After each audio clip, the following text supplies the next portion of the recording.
Nosotros de niños nos escondíamos detrás de una ventana que estaba del edificio de al lado y veíamos las películas. Claro, eran películas para adultos, pasaban una película al día, imagínate, o sea, cambiaban todos los días las películas.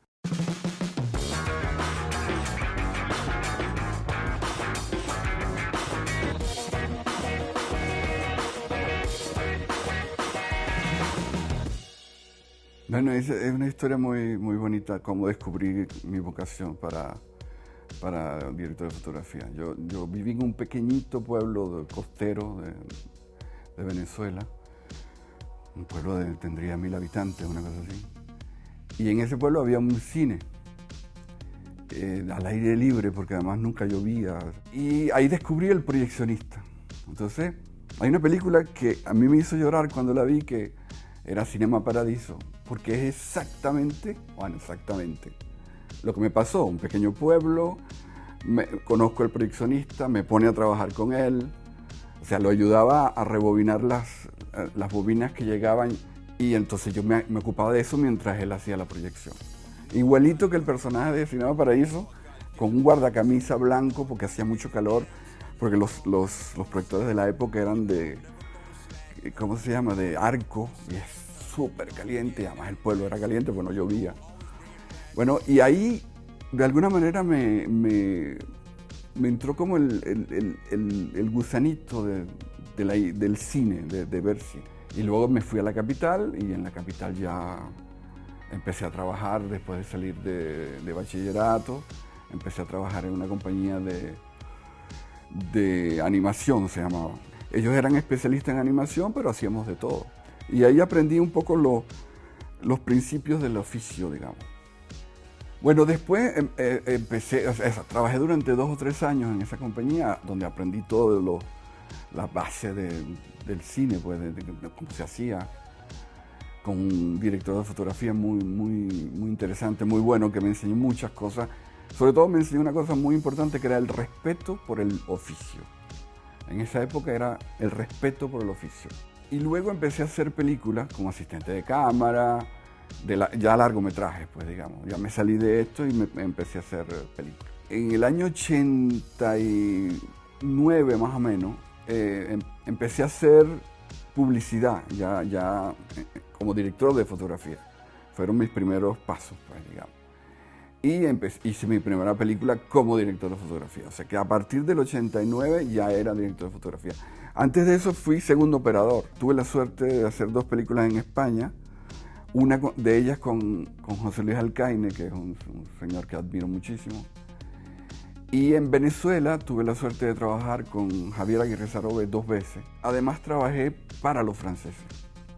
Venían franceses, era la época donde había mucho dinero en Venezuela y en Francia también. Entonces se producían muchas películas en América, sobre todo en Venezuela, porque estaba la selva amazónica. Venezuela es un país rico. Y cuando venían a filmar, en lugar de traerse un director de fotografía francés, contrataba a un director de fotografía local, y me tocó a mí porque hablaba un poco francés. Entonces ahí con ellos fui haciendo películas para los franceses. Sobre todo eran películas de televisión en la época. Bueno, vivir en París primero es la meca del cine. O sea, el cine, las primeras imágenes que se vieron en el mundo entero salieron de Francia, pues. Eso por un lado. Por otro lado, había la posibilidad de conocer otra manera de trabajar, pero trabajar en América Latina te enseña también a trabajar con pocos recursos. Entonces, eso me ayudó mucho también, porque de hecho, alguien decía en Francia que yo era especialista en el sol, cosa que es absurdo porque nadie es especialista en el sol. Y entonces, bueno, fue poco a poco, el cambio fue muy violento, pero el cine es un lenguaje universal. Eso es lo bonito del cine. Tú estás en Venezuela, en China, en América o en Europa, y es el mismo lenguaje. O sea, se habla el mismo idioma. Aunque no nos entendamos, nada más que por señas sabemos lo que queremos cada uno. Entonces fue muy fácil, diría yo, y realmente los franceses me recibieron muy bien. O sea, agradezco mucho a los franceses porque siempre fui bien recibido, nunca hubo malos gestos. O sea que Mira, la diferencia entre el cine latinoamericano y el cine europeo, fundamentalmente para mí es un problema económico. O sea, en América Latina se hacen películas muy intimistas y porque no tenemos recursos. No es por si tuviéramos recursos. De hecho, ahora hay una nueva generación de cine latinoamericano y en todas partes de América Latina que está haciendo películas a la americana, cosa que no me parece bien porque no es la idiosincrasia tampoco. La idiosincrasia de América Latina es una, la americana es otra, la europea es otra, incluso en Europa la española es diferente a la francesa, etcétera, etcétera. Entonces, yo pienso que si, las diferencias fundamentales es económica más que las historias que cuentan se parecen mucho. Y hay algo de mágico, eso sí es cierto, América Latina tiene algo de mágico con esas historias del el realismo mágico latinoamericano y ese tipo de cosas, sí, algunas veces. Pero también hay muchas cosas muy crueles y muy...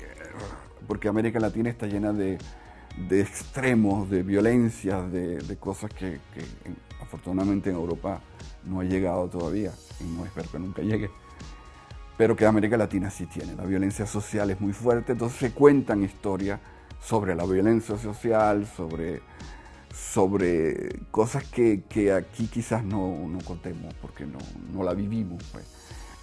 Mira, yo pienso, lo que pasa es que yo tengo mi manera de trabajar,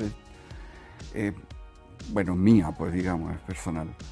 Yo soy más que director de fotografía, soy cineasta. Yo quiero el cine. A mí me gusta la historia, contar la historia. Entonces, yo lo que me apodero fundamentalmente es de la historia para saber cómo debo comportarme en cierto y determinado momento para contar esa historia. Obviamente, mi lema es: yo soy la persona indicada, o sea, la persona indicada no, yo soy la persona que trata de hacer realidad los sueños de un director o un productor o de un equipo técnico, porque muchas veces el equipo técnico está muy inmiscuido en la historia. Entonces, yo trato de poner en imágenes esa idea. Pues. Trato, no digo que lo logre siempre, pero trato, es mi idea. Y fundamentalmente ese es mi lema, o sea, tratar de ayudar a que esa historia salga en imagen. Eso es mi lema. Ninguna de las dos cosas. Contrariamente a lo que puedas creer, yo he llegado a una etapa que en Francia se llama el déclic. Al principio para mí la técnica era muy importante. El fotómetro, las ópticas eran fundamentales. Y llegó un momento, no sé, hace 10, 15 años, que hubo un déclic en mi cabeza y entendí que eso no tiene importancia. No es que no sea importante, no tiene importancia, es diferente. ¿Por qué digo esto? Porque insisto que lo más importante es la historia. No hay nada peor que salir de una película y decir, ojo, lo que voy a decir es muy grave, pero no hay nada peor que salir de una película y decir, qué bonita fotografía. Significa que la película no te gustó, porque no estás dentro de la historia. Si dices, qué bonita película y además los actores son geniales, la fotografía es extraordinaria, el vestuario es maravilloso, eso es una buena película. Entonces yo creo que fundamentalmente tienes que creer en la historia y a medida que creas en esa historia, la película será buena, o sea, estarás dando todo de ti para eso. Entonces insisto, la pregunta es ¿qué es más importante? ¿La cámara o los lentes?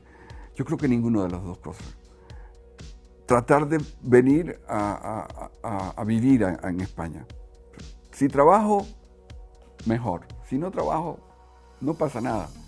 Yo estoy preparado para eso, pero quiero intentarlo. Quiero intentar vivir en España. Sigo trabajando en Francia, obviamente, no he dejado de trabajar. Incluso a veces me llaman de Venezuela, no he podido ir, pero etcétera. Pero es eso, mi plan es cambiar de vida y vivir en este país. Perfecto. Hasta aquí la entrevista. Muchísimas gracias por todo. Gracias a ustedes.